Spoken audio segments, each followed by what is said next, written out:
Born and raised in a smallish town in Iowa, I was the girl who never fit in anywhere. I didn't have a large group of friends, but the few I had were loyal, and most of them are still friends to this day.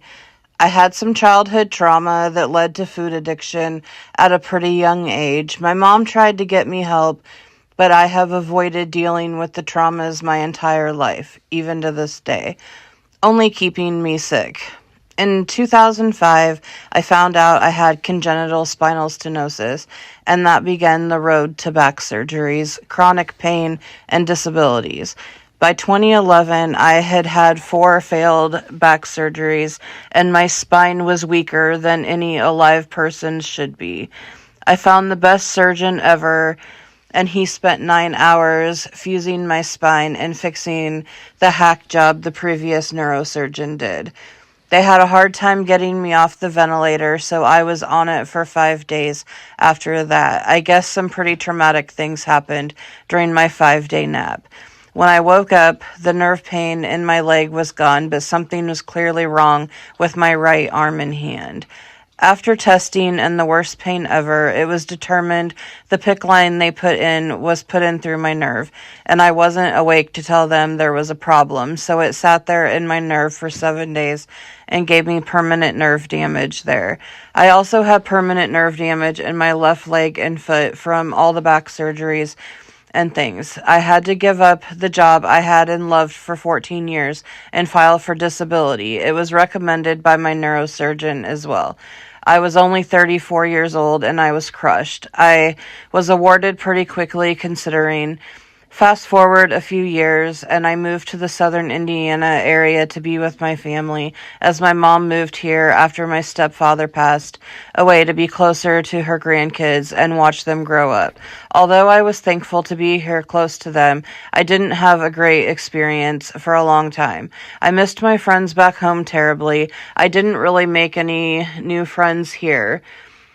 In an unusual circumstance, I met my closest friend here. We ended up having an apartment together. We had a lot of good times, bad times, a lot of bad choices, stupid shit, traumatic events. We both survived, and thankfully, we are both in much better places today. In the summer of 2019, at the most broken time of my life, I met Jason. He was everything I wanted and needed. He literally saved me from myself. Things were looking up and all was good. I had started getting into makeup and I was losing weight and feeling better finally.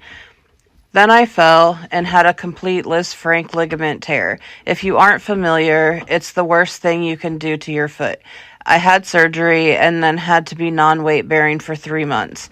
This was not good for someone who was already physically disabled, and it ruined me mentally. I was basically in bed for 3 years. I couldn't sit up for more than a few hours without extreme pain.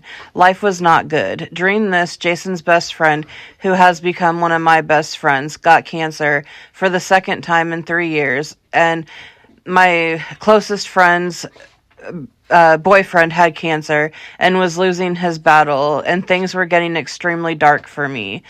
And Gamma had started doing makeup on TikTok, and I swore I could never do that, but I thought I'd try to get back into makeup and see if it made me feel better. It did. I then started TikTok videos, and I remember being so scared and uncomfortable, and now I just hit that record button and start talking. I found my passion, I found my community, I found my people. I was so lonely, and this took that loneliness away. I now have something to talk to, even if nobody was listening. It isn't about the number of followers or going viral or any of that nonsense. I don't even look at my analytics or any of that stuff because I'm talking to those who want to listen. And if that's nobody, that's fine with me. I'm still happy. TikTok and all of you gave me a reason to get up every day and get myself together. I really hope I can continue to do this on another platform if TikTok goes dark. Anyways, I love you all. Thank you.